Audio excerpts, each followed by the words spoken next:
ഓം നമോ ഭഗവതേ വാസുദേവായ.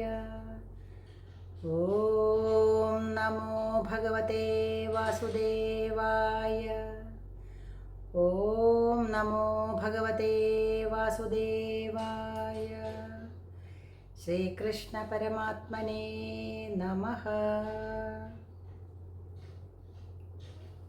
മരുൽഗേഹാധീശ ത്വയി ഖലു പരാഞ്ജോപി സുഖിനോ ഭവൽ സ്നേഹീ സോഹം സുബഹു പരിതപ്യേ ച കിമിദം അകീർത്തിസ്തേ മാഭൂത് വരദ ഗദഭാരം പ്രശമയൻ ഭവൽ ഭക്തോത്തംസം ഝടതി കുരു മാം കംസദമന. നാരായണീയ പഠന ക്ലാസ്സിലേക്ക് നമുക്ക് പ്രവേശിക്കാം. നമ്മളിപ്പോൾ 4ാമത്തെ ദശകത്തിലാണ് നിൽക്കുന്നത്. 2 ശ്ലോക പഠിച്ചിട്ടുള്ളൂ. ഭഗവാനെ ഭജിക്കാനായിട്ട് ഇങ്ങനെയൊക്കെയാണ് ചെയ്യാമെന്നാണ് മേൽപ്പത്തൂർ പറയുന്നത്. അഷ്ടാംഗയോഗചര്യ കൊണ്ട് അങ്ങയെ എൻ്റെ കഴിവനുസരിച്ച് ഞാൻ ഭജിക്കാമെന്നാണ് പറഞ്ഞത്. കല്യതാം മമ കുരുഷ്വതാവതീം കല്യത്തെ ഭവതുപാസനം യയാ സ്പഷ്ടമഷ്ടവിധയോഗചര്യയാ പുഷ്ടയാശു തവ തുഷ്ടിമാപ്നുയാം. എനിക്ക് എത്രത്തോളം ആരോഗ്യം വേണോ അങ്ങയെ ആരാധിക്കാനായിട്ട് അത്രത്തോളം ആരോഗ്യം എനിക്ക് തരൂ. അങ്ങനെ എനിക്ക് ആരോഗ്യം തരുകയാണെങ്കിൽ ഞാൻ അഷ്ടാംഗ യോഗാനുഷ്ഠാനം കൊണ്ട് അങ്ങയുടെ തുഷ്ടിയെ ഞാൻ, സന്തോഷത്തെ ഞാൻ ആർജിച്ചു കൊള്ളാം, അങ്ങയുടെ പ്രസാദത്തെ ഞാൻ നേടിക്കൊള്ളാം എന്നാണ് പറയണത്. ബ്രഹ്മചര്യ ദൃഢതാദിഭിർയമൈ ആപ്ലവാദി നിയമൈശ്ച പാവിത കുർമഹേ ദൃഢമമീ സുഖാസനം പങ്കജാദ്യമപി വാ ഭവൽപരാ. ബ്രഹ്മചര്യം തുടങ്ങിയിട്ടുള്ള യമങ്ങൾ കൊണ്ടും സ്നാനം തുടങ്ങിയ നിയമങ്ങൾ കൊണ്ടും പാവിതരായിട്ട് എന്നുവെച്ചാൽ പരിശുദ്ധനായിട്ട് പത്മാസനത്തിലോ അല്ലെങ്കിൽ സുഖാസനത്തിലോ ഒക്കെ ഇരുന്നിട്ട് എൻ്റെ കഴിവനുസരിച്ച് ഞാൻ പ്രാർത്ഥിക്കാം എന്നാണ് പറയണത്. അപ്പോൾ ഇനി അടുത്ത ശ്ലോകത്തിലേക്ക് പറയാൻ പോകുന്നത് എന്താണെന്ന് നമുക്ക് നോക്കാം കേട്ടോ. നോക്കൂ. താരമന്തരനു ചിന്ത്യ സന്തതം പ്രാണവായുമഭിയമ്യ നിർമ്മല ഇന്ദ്രിയാണി വിഷയാദധാപഹൃത്യാസ്മഹേ ഭവതുപാസനോന്മുഖാ. താരമന്തരനു ചിന്ത്യ സന്തതം പ്രാണവായുമഭിയമ്യ നിർമ്മല ഇന്ദ്രിയാണി വിഷയാദധാപഹൃത്യാസ്മഹേ ഭവതുപാസനോന്മുഖാ. പദച്ഛേദം ചെയ്യാം. താരം അന്തഃ അനുചിന്ത്യ. താരമന്തരനുചിന്ത്യ. താരം അന്തഃ അനുചിന്ത്യ. സന്തതം പ്രാണവായും അഭിയമ്യ. പ്രാണവായുമഭിയമ്യ. നിർമ്മലാഃ ഇന്ദ്രിയാണി വിഷയാദ് അധ അപഹൃത്യ ആസ്മഹേ. വിഷയാദ് അധ അപഹൃത്യ ആസ്മഹേ. വിഷയാദധാപഹൃത്യാസ്മഹേ ഭവതുപാസനോന്മുഖാഃ. അപ്പം 3 പദച്ഛേദങ്ങൾ മാത്രം. ഒന്ന് താരം പ്ലസ് അന്തഃ പ്ലസ് അനുചിന്ത്യ. താരമന്തരനുചിന്ത്യ. പിന്നെ പ്രാണവായുമഭിയമ്യ. പ്രാണവായും പ്ലസ് അഭിയമ്യ. പ്രാണവായുമഭിയമ്യ. പിന്നെ വിഷയാദ് പ്ലസ് അധ പ്ലസ് അപഹൃത്യ പ്ലസ് ആസ്മഹേ. വിഷയാദധാപഹൃത്യാസ്മഹേ. അർത്ഥം നോക്കാം ഓരോ വാക്കിൻ്റെ കേട്ടോ. താരം എന്ന് വെച്ചിട്ടുണ്ടെങ്കിൽ പ്രണവമന്ത്രം. താരം ഓങ്കാരം. നമ്മൾ എന്ത് തുടങ്ങുമ്പോഴും, പ്രാർത്ഥിക്കാൻ തുടങ്ങുമ്പോഴും ധ്യാനിക്കാൻ തുടങ്ങുമ്പോഴും ആദ്യം ചെയ്യേണ്ടത് ഓങ്കാരം ഉച്ചരിക്കലാണ്.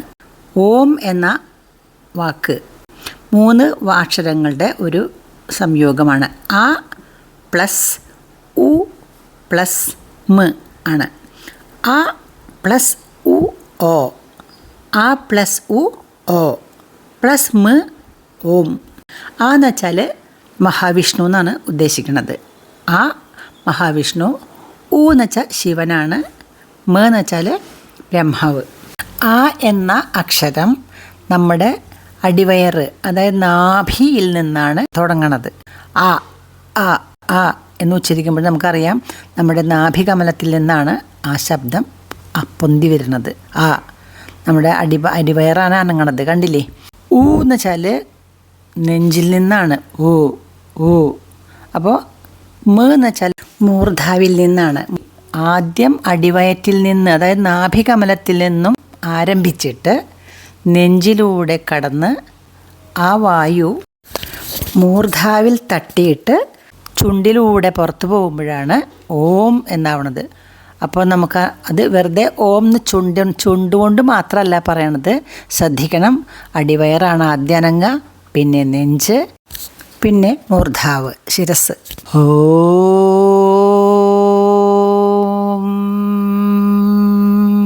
എന്നാണ് ചൊല്ല. അപ്പോൾ ഓം എന്ന് വെച്ചാൽ എന്താണ് പറയുക? പ്രണവമന്ത്രമാണ്. അന്തഹ എന്ന് വെച്ചാൽ ഉള്ളിൽ, അന്തഹ ഉള്ളിൽ. അനുചിന്ത്യ ചിന്തിച്ചിട്ട്, ചിന്തിച്ചിട്ട്, അനുചിന്ത്യ വീണ്ടും വീണ്ടും ചിന്തിച്ചിട്ട്, സന്തതം എപ്പോഴും. പ്രാണവായും പ്രാണവായുവിനെ, ശ്വാസവായുവിനെ എന്നർത്ഥം. അഭിയമ്യ നിയന്ത്രിച്ചിട്ട്, പ്രാണവായുവിനെ അടക്കിയിട്ട്. നിർമ്മലാഹ നിർമ്മലന്മാരായിട്ട്, പരിശുദ്ധരായിട്ട്. ഇന്ദ്രിയാണി ഇന്ദ്രിയങ്ങളെ, ഇന്ദ്രിയങ്ങൾ പഞ്ചേന്ദ്രിയങ്ങൾ കണ്ണ്, മൂക്ക്, ചെവി, നാക്ക്, ത്വക്ക്, പഞ്ചേന്ദ്രിയങ്ങളെ. വിഷയാത് വിഷയങ്ങളിൽ നിന്ന്. ഇന്ദ്രിയങ്ങളുടെ വിഷയങ്ങൾ, കണ്ണ് എന്ന ഇന്ദ്രിയത്തിൻ്റെ വിഷയം കാഴ്ചയാണ്, എന്തെങ്കിലും വസ്തുക്കളായിരിക്കും വിഷയം എന്ന് വെച്ചാൽ. ചെവിക്ക് എന്തെങ്കിലും ശബ്ദമായിരിക്കും ചെവിയുടെ വിഷയം. മൂക്കിന് എന്തെങ്കിലും മണമായിരിക്കും മൂക്കിൻ്റെ വിഷയം. നാക്കിന് എന്തെങ്കിലും രുചിയായിരിക്കും നാക്കിൻ്റെ വിഷയം. അങ്ങനെ ത്വക്കിന് അതുപോലെ സ്പർശനമായിരിക്കും. അപ്പോൾ ഇന്ദ്രിയങ്ങളെ വിഷയങ്ങളിൽ നിന്ന് അപഹരിച്ചിട്ട് പിന്തിരിപ്പിച്ചിട്ട് എന്നർത്ഥം. ആസ്മഹേ ഞങ്ങൾ ആയിരിക്കാം. ഭവതുപാസനോന്മുഖാഹ അങ്ങയെ ഉപാസിക്കുന്നതിൽ താല്പര്യമുള്ളവരായിട്ട് ഞങ്ങൾ എന്ത് ചെയ്യാം? ആദ്യം തന്നെ താരം മനസ്സിൽ ചിന്തിച്ചിട്ട്, ഓങ്കാരം മനസ്സിൽ വീണ്ടും വീണ്ടും ചിന്തിച്ചിട്ട്, പ്രാണവായുവിനെ അഭിയമ്യ സംയമനം ചെയ്തിട്ട്, ശ്വാസവായുവിനെ നിയന്ത്രിച്ചിട്ട്, അങ്ങനെ നിർമ്മലന്മാരായിട്ട്. നമ്മളിവിടെ പറയണത് പ്രാണായാമം തുടങ്ങിയിട്ടുള്ള, നേരത്തെ പറഞ്ഞല്ലോ അഷ്ടാംഗയോഗ ചര്യ എന്ന് പറഞ്ഞില്ലേ, അത് നിയമം, ആസനം, അടുത്ത് പ്രാണായാമമാണ്. കണ്ടോ? പ്രാണായാമമാണ്, കണ്ടില്ലേ? പ്രാണായാമം എന്ന് വെച്ചാൽ പ്രാണനെ നിയന്ത്രിക്കലാണ്. നമ്മൾ പലതരത്തിലുള്ള പ്രാണായാമങ്ങളുണ്ട്. ശ്വാസത്തെ ദീർഘമായി ഉള്ളിലേക്ക് എടുക്കുകയും കുറച്ച് നേരം അതിനെ പിടിച്ചു നിർത്തുകയും കുറച്ച് കഴിഞ്ഞിട്ട് അതിനെ പുറത്തേക്ക് വിടുകയും ചെയ്യുക. അതാണ് പ്രാണായാമം. അതൊക്കെ നമ്മൾ ശീലിക്കുമ്പോഴാണ് നമ്മൾ നിർമ്മലമാവുക. അത് കഴിഞ്ഞിട്ട് നമ്മൾ ഇന്ദ്രിയങ്ങളെ വിഷയങ്ങളിൽ നിന്നും പിന്തിരിപ്പിക്കുക. കണ്ണടയ്ക്കുക, കാഴ്ചകൾ കാണാതിരിക്കാനായിട്ട് കണ്ണടയ്ക്കുക. അതുപോലെ ശബ്ദം കേൾക്കാതിരിക്കാൻ ശ്രദ്ധിക്കുക. ഇങ്ങനെയൊക്കെ ചെയ്തിട്ടാണ് നമ്മൾ അങ്ങയെ ഉപാസിക്കാനായിട്ട് തുടങ്ങാം. നമുക്ക് അന്വയക്രമത്തിൽ ഒന്ന് അർത്ഥം നോക്കാം കേട്ടോ. ഇവിടെ ക്രിയാപദം ആസ്മഹേ എന്നാണ്. ഇന്ദ്രിയാണി വിഷയാത് അധ അപഹൃത്യ ആസ്മഹേ. ആസ്മഹേ എന്ന് വെച്ചാൽ അർത്ഥം ഞങ്ങൾ ഇരുന്നു കൊള്ളാം എന്നാണ്. അപ്പോൾ ക്രിയാപദം ആസ്മഹേ എന്നാണെങ്കിൽ ഇവിടുത്തെ കർത്താവ് ഞങ്ങൾ അല്ലെങ്കിൽ അടിയങ്ങൾ, ഞാൻ എന്നൊക്കെ അർത്ഥം. ബഹുവചനത്തിലാണ് പറയണത് കേട്ടോ. ആസ്മഹേ, അടിയങ്ങൾ. ഒറ്റയ്ക്കുള്ളെങ്കിലും അടിയങ്ങൾ എന്ന് പറയാണ് പട്ടതിരിപ്പാട്. ഇരുന്നു കൊള്ളാം, ഞങ്ങൾ ഇരുന്നു കൊള്ളാം, നമ്മൾ ഇരുന്നു കൊള്ളാം, അല്ലെങ്കിൽ അടിയങ്ങൾ ഇരുന്നു കൊള്ളാം. വയം എന്നാണ് സംസ്കൃതത്തിൽ ഞങ്ങൾ എന്ന് പറയുന്നത്. അമീ വയം, ഈ ഞങ്ങൾ എന്നർത്ഥം. ആസ്മഹേ ഇരുന്നു കൊള്ളാം. എന്തൊക്കെ ചെയ്തിട്ട്? താരം അന്തഹ അനുചിന്യ.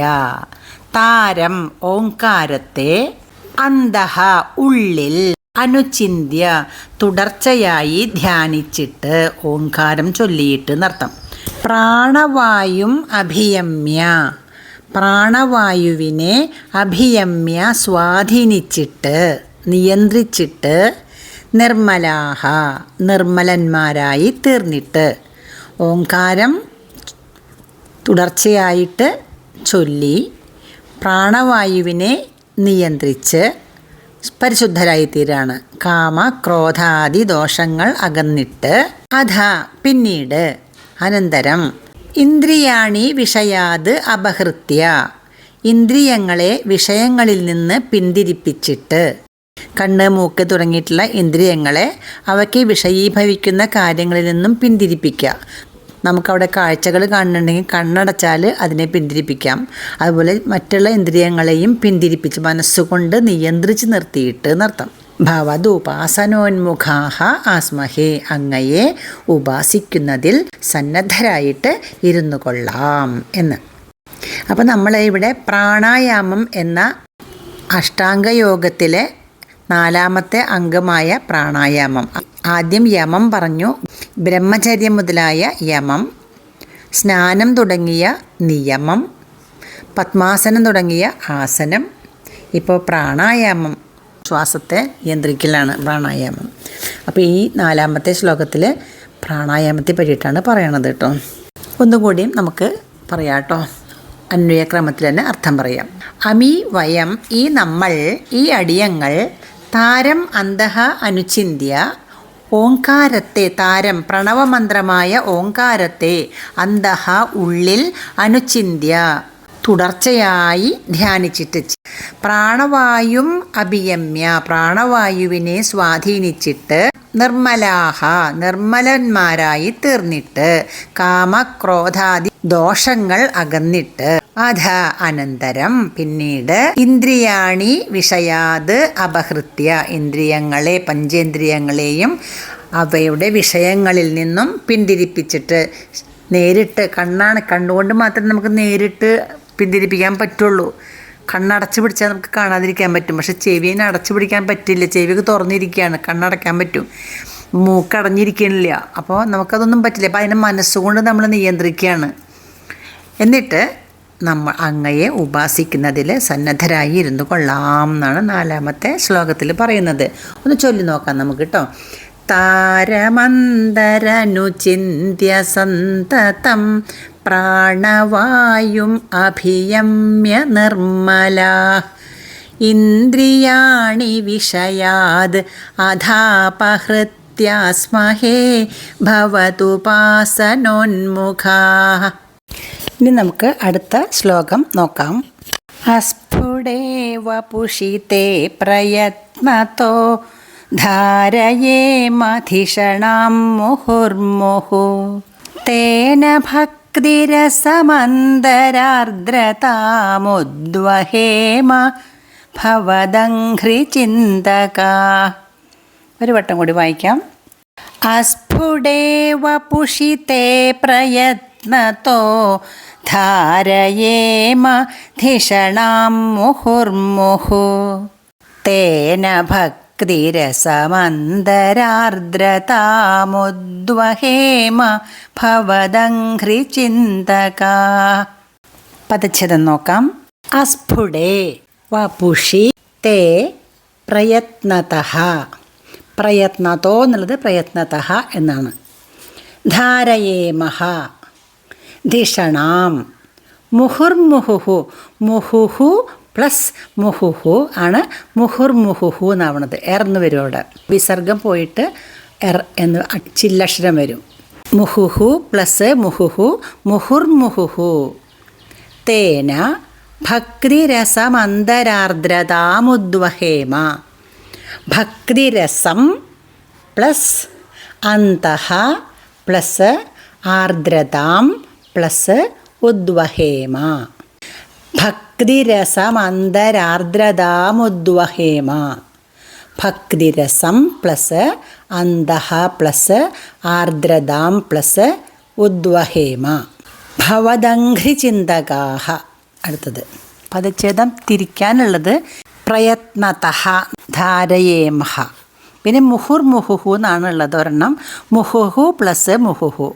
പിന്നെ ഭക്തിരസം അന്തരാർദ്രതാമുദ്വഹേമഹ. ഭക്തിരസം പ്ലസ് അന്തഃ പ്ലസ് ആർദ്രതാം പ്ലസ് ഉദ്വഹേമ. ഒരേ വാക്കിൻ്റെയും അർത്ഥം പറയാം. അസ്ഫുടേ എന്നുവെച്ചാൽ സ്ഫുടമല്ലാത്ത, സ്പഷ്ടമല്ലാത്ത എന്നർത്ഥം.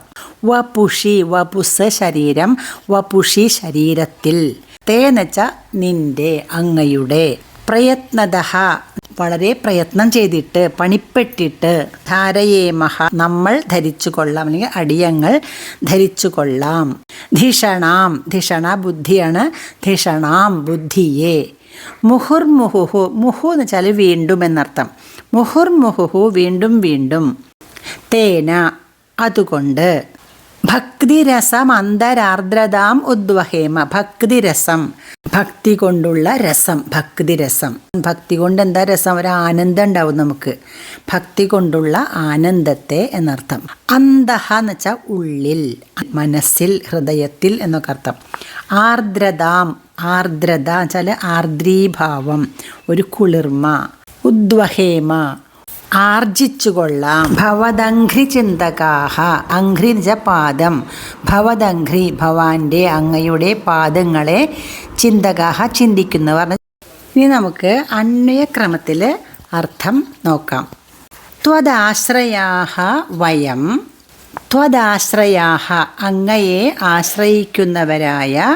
വയം ഞങ്ങൾ, അല്ലെങ്കിൽ അടിയങ്ങൾ, ഞാൻ. തേ അസ്ഫുടേ വപുഷി അങ്ങയുടെ. അസ്ഫുടേ സ്പഷ്ടമല്ലാത്ത. വപുഷി ശരീരത്തിൽ എന്ന് വെച്ചാൽ സ്വരൂപത്തിൽ, രൂപത്തിൽ, അങ്ങയുടെ തിരുവുടലിൽ.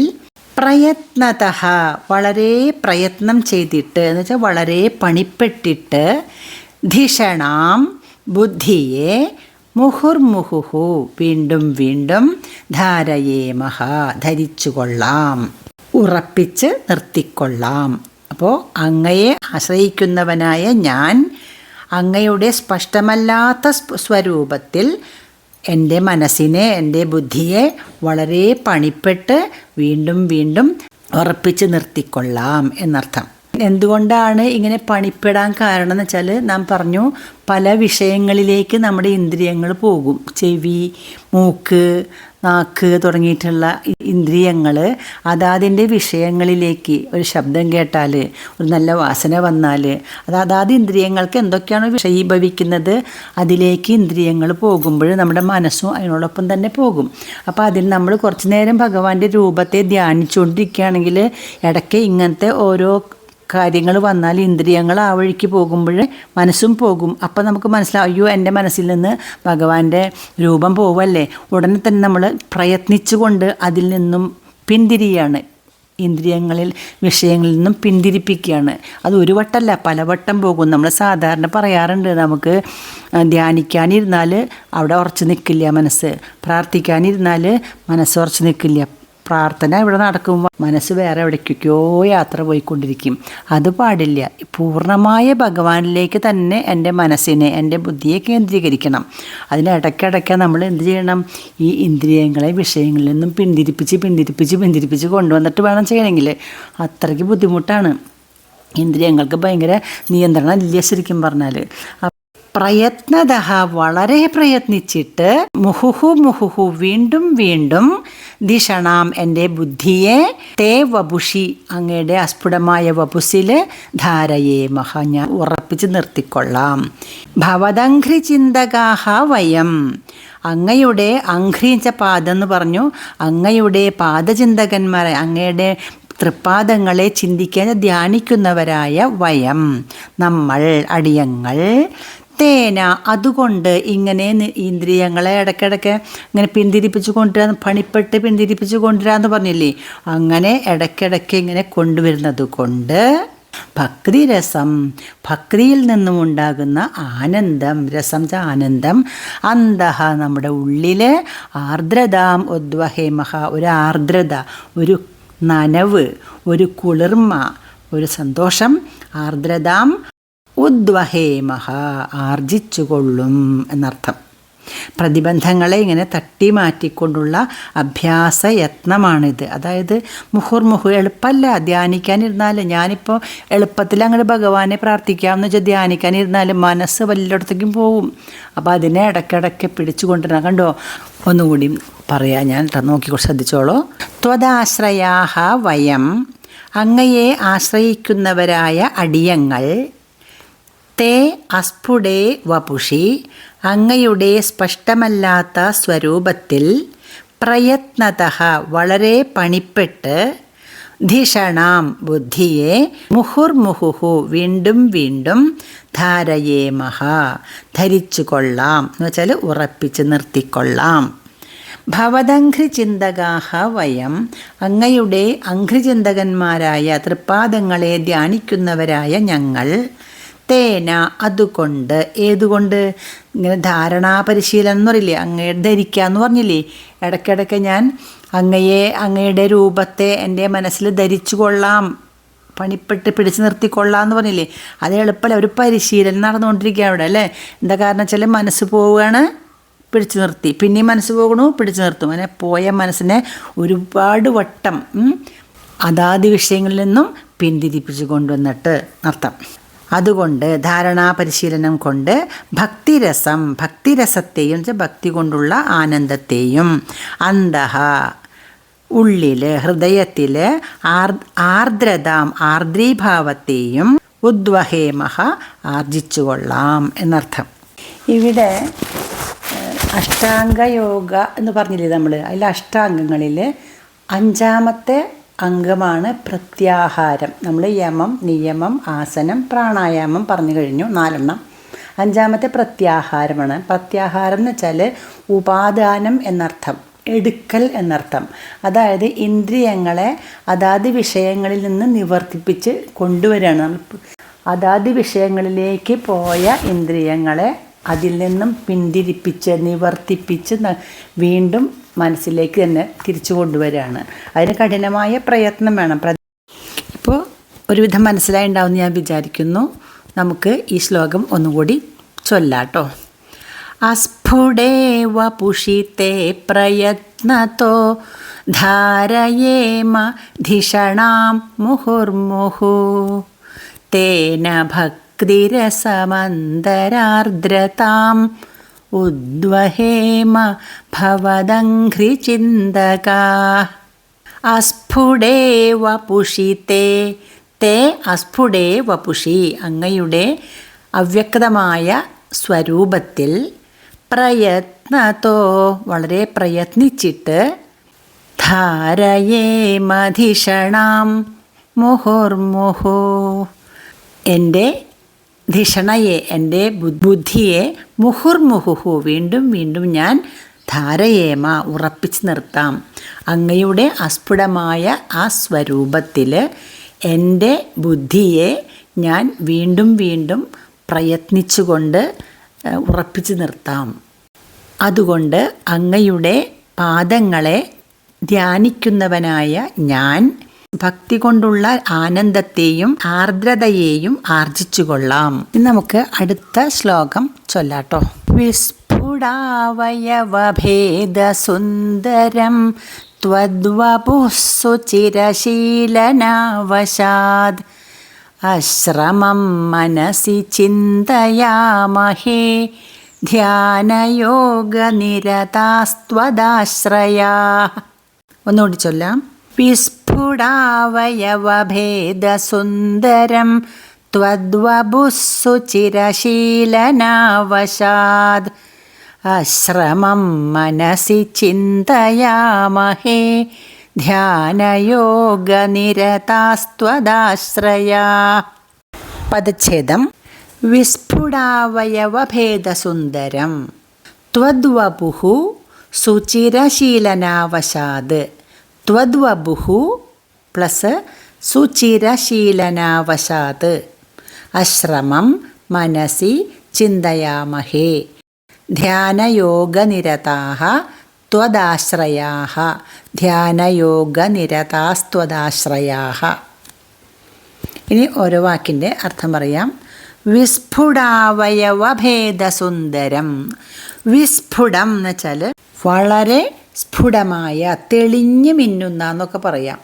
സ്ഫുടം സ്പഷ്ടമായ, വളരെ തെളിഞ്ഞു മിന്നുന്ന. വിസ്ഫുട അവയവ, ഓരോ അവയവങ്ങളും വളരെ വളരെ തെളിഞ്ഞ്, ഓരോ ഭേദങ്ങളും തെളിഞ്ഞ് സുന്ദരമായിട്ടുള്ള.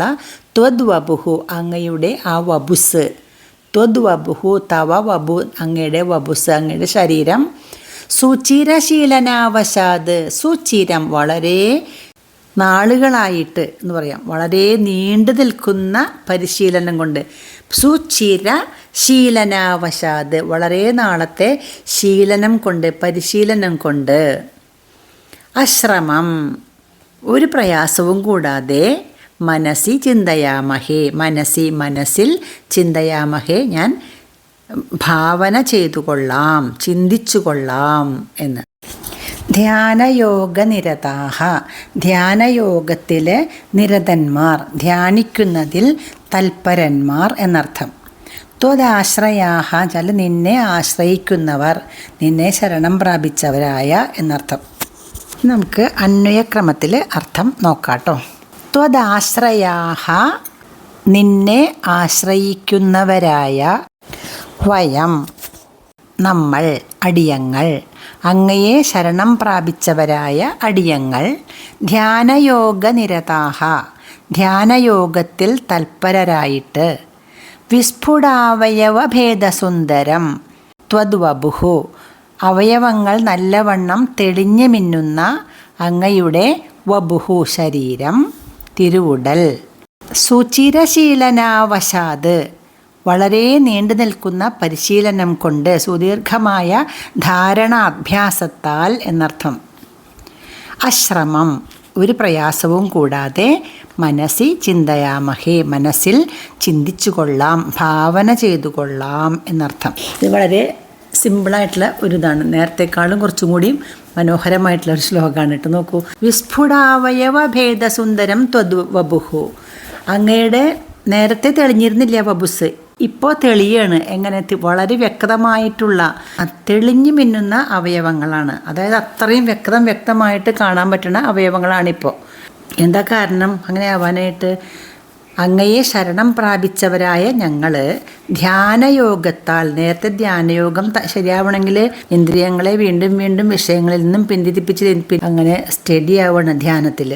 അപ്പോഴാണ് നമ്മുടെ ഈ ഭഗവാന്റെ രൂപം, അവയവങ്ങൾ നല്ലവണ്ണം തെളിഞ്ഞ് മിന്നുന്ന അങ്ങയുടെ ശരീരം, ഒരു പ്രയാസവും കൂടാതെ സുദീർഘമായിട്ടുള്ള നീണ്ടു നിൽക്കുന്ന പരിശീലനം കൊണ്ട് ഒരു പ്രയാസവും കൂടാതെ മനസ്സിൽ ഭാവന ചെയ്യാൻ സാധിക്കുന്നു എന്ന്. വീണ്ടും വീണ്ടും ഒരു ധാരണയാണ്, ധാരണാഭ്യാസമാണ് ശരിക്കും പറഞ്ഞാൽ, ധാരണയുടെ അഭ്യാസം. അപ്പോൾ ഈ അഷ്ടാംഗയോഗത്തിൽ ധാരണ എന്നു പേരുള്ള 6ാമത്തെ ഒരു അംഗമുണ്ട്, ധാരണ. 1ാമത്തെ യമം, നിയമം, ആസനം, പ്രാണായാമം, കഴിഞ്ഞതിൽ പ്രത്യാഹാരം, ഇപ്പോൾ ധാരണയാണ് കേട്ടോ. ധാരണാഭ്യാസമാണ്. സുചിരശീലനമാണ് ധാരണാഭ്യാസം എന്ന് പറയുന്നത്. മനസ്സിലാക്കുക. പിന്നെയും പോവും, പിന്നെയും വീണ്ടും കൊണ്ടുവരും. ധാരണ, മനസ്സിലിങ്ങനെ ധാരണ ചെയ്തുകൊണ്ടിരിക്കുകയാണ്. ധാരണാഭ്യാസം എന്ന ഒരു അഷ്ടാംഗയോഗത്തിലെ ഒരു അംഗമാണ് ഇവിടെ കാണിക്കുന്നത് കേട്ടോ. സുചിരശീലനാവശാത്, ഒരുപാട് നാൾ നീണ്ടു നിൽക്കുന്ന അഭ്യാസമാണ്, ശീലനമാണ്, പരിശീലനമാണ്. അന്വയക്രമത്തിൽ അർത്ഥം പറയാം. ത്വദാശ്രയാഹ വയം, അങ്ങയെ ശരണം പ്രാപിച്ചവരായ വയം, അടിയങ്ങൾ. ധ്യാനയോഗനിരതാഹ, ധ്യാനയോഗത്തിൽ തൽപരരായിട്ട്. വിസ്ഫുടാവയവ ഭേദസുന്ദരം, അവയവങ്ങൾ നല്ലവണ്ണം തെളിഞ്ഞു മിന്നുന്ന. ത്വദ്വപുഹു, അങ്ങയുടെ ശരീരം, തിരുവുടൽ. സുചിരശീലനാവശാത്, സുദീർഘമായ വളരെ നീണ്ടു നിൽക്കുന്ന പരിശീലനം കൊണ്ട്, സുദീർഘമായ ധാരണാഭ്യാസത്താൽ. അശ്രമം, മനസ്സി ചിന്തയാമഹേ, അശ്രമം പ്രയാസം കൂടാതെ. മനസ്സിൽ ചിന്തയാമഹേ, ഞാൻ ഭാവന ചെയ്തു കൊള്ളാം എന്നർത്ഥം. ശ്രവണ വിഷയമായതുകൊണ്ട് അസ്ഫുടമായിരിക്കുന്ന ഭഗവാന്റെ സ്വരൂപം നിരന്തരമായ ധ്യാനയോഗം ധാരണ അഭ്യാസം കൊണ്ട് വിസ്ഫുടമായി തോന്നുന്നു, വ്യക്തമായി കാണാൻ പറ്റുന്നു എന്നർത്ഥം. മനസ്സിലായിട്ടുണ്ടാവുമെന്ന് ഞാൻ വിചാരിക്കുന്നു. ശ്ലോകം ഒന്നുകൂടി വായിക്കാം. വിസ്ഫുടാവയവഭേദസുന്ദരം ത്വദ്വപു സുചിരശീലനാവശാദ് അശ്രമം മനസി ചിന്തയാമഹേ ധ്യാനയോഗനിരതാസ്ത്വദാശ്രയാഃ ത്വദാശ്രയാഃ ധ്യാനയോഗനിരതാഃ. നിന്നെ ആശ്രയിക്കുന്നവരും ധ്യാനയോഗത്തിൽ നിരതന്മാരുമായ ധ്യാനയോഗത്തിൽ തൽപരരുമായ അടിയങ്ങൾ സുചിരശീലനാവശാത് നീണ്ടു നിൽക്കുന്ന പരിശീലനം കൊണ്ട് വിസ്ഫുടാവയവഭേദസുന്ദരം ത്വദ്വപുഃ നല്ലവണ്ണം തെളിഞ്ഞു മിന്നുന്ന സുന്ദരമായിട്ടുള്ള അങ്ങയുടെ ശരീരത്തെ അശ്രമം ഒരു പ്രയാസവും കൂടാതെ മനസ്സിൽ ചിന്തയാമഹേ ചിന്തിക്കാം എന്ന്.